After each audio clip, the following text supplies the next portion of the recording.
Hey guys, what's up? You gonna hold all your boxes till they double in price? Because then you're playing with house money. It's free. I get this comment a lot from people, and I've seen it a lot over the years in stock market discussions too. People just love this idea of doubling their money, but they never quite take into account how long is it taking me to double my money. If I bought a piece of real estate and it took 14 years to double in price, I paid property taxes through all that time, and I finally sell it, and after netting out the property tax expense over 14 years, I doubled my money, well, that'd be pretty abysmal, right? And if I buy a case of Pokemon cards and in 24, 30, 36 months they double, we'd say, hey, that's pretty good. And again, I mean doubling after fees, shipping expenses, fraud, packaging, all these other things. So let's just kind of game theory this out, because I get this comment enough that I thought, there's probably enough people in the audience who kind of fantasize about doubling their money on something so that they can sell half and then apply the profit from the first half you sell to the basis of the second half and thus reduce the basis of the second half to zero, and then they feel like they got a free thing that they're holding on to that's still appreciating. So let's think about this for a while, okay? So say you had Zendikar Rising Draft Booster Box, because I had this on my desk, and let's say that there's all these people. Let's say it's as bad as some people like to say, that there's just millions of people in the US who are putting sealed product back in the closet. There's just so many of them, and I don't think there are. I think there's probably fewer than 10,000 in the US who actually regularly put sealed product in a closet for long-term investment. But let's say there's just tons, okay? And let's say that they all got into this at $80 to $95, okay?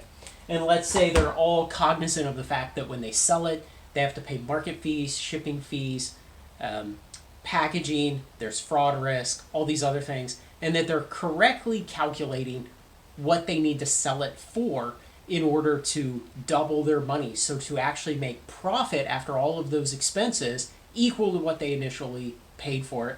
And I've got an old video of what those calculations actually look like. So if all of these people got into the position in these boxes between $80 and $95, the actual market sales prices for them to all double up would be about $195 to $230. Okay.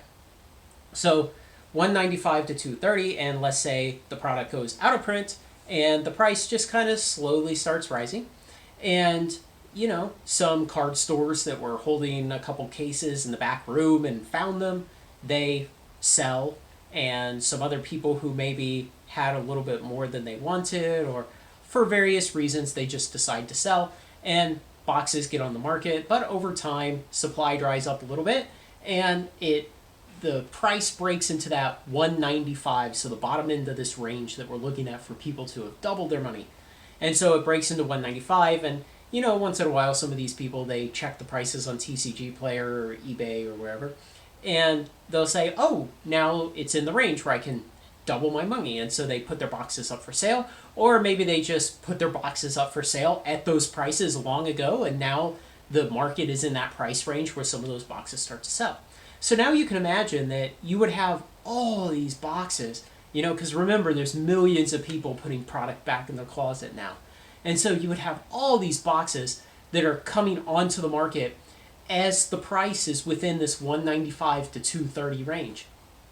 And so you can imagine that it would take a long time for the market to burn out all of those boxes and to actually break above the high end of that range.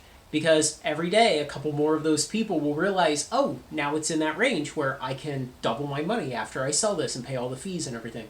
And so you're going to have to work to burn through that. And so what it'll look like on a long timeline chart is, well, it goes out of print and it kind of rises slowly, and then it hits the low end of that range of 195, and it basically flatlines and then rises a little and flatlines, and it does like this. And so you would have this long period of very shallow price growth as you burn out all of those millions and millions of people who are putting back sealed product now, right? So what happens after you burn out all those boxes? Well, then you get above that 230 range, and then what? the supply is greatly depleted. And so, what should you expect to happen? And again, in a kind of game theoretical sense, you should expect that now the rate of increase of the price, the price appreciation rate, should go steeply higher. So it should start accelerating because the number of boxes left that people are willing to part with is now much lower than it was while it was trapped in that band between 195 and 230 where people were doubling their money. And so what if you just wait? What if you said, well, I think most of these people got into this product between 80 and 95, and so their doubling range is 195 to 230. Maybe I'll just wait and I'll sell at 270. So what you might expect is that when it passes 230, it could jump up to 270 in maybe just a short amount of additional time. And so we should expect that if all these people are obsessed with doubling their money, which is what people talk about in comments a lot, we kind of anecdotally know that's true. And if there are a lot of people with product put back in the closet, which I think there are a few people, but not that many, you simply need to outlast those people, and then you will get a big reward for that in the form of a sudden rapid appreciation of the product's price after you've cleared out all those people who just want to double their money. Now, that's just kind of the game theoretical discussion of all of this. How does it actually work? Well, first, I think there's many fewer people putting product back in their closet than you imagine. I think that band where people are doubling their money is much wider than we expect, because I know from comments people have left on my channel over time, some people just don't take into account that, hey, there's fees to sell this stuff.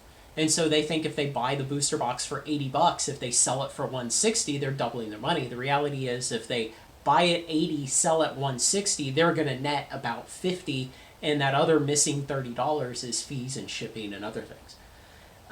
So the band is much wider than you expect. And then there's many people doing this than we think.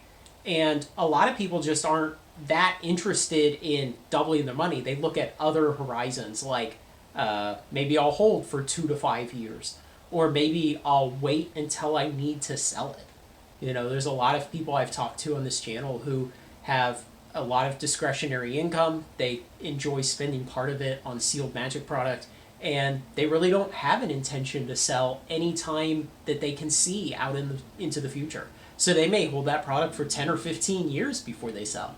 So that's why it's only really useful to talk about this in the game theoretical sense of what would happen if these assumptions were true. And so if you're a person who's intent on doubling your money and you think there's tons of investors out there who are all selling when they double their money, simply outlast them.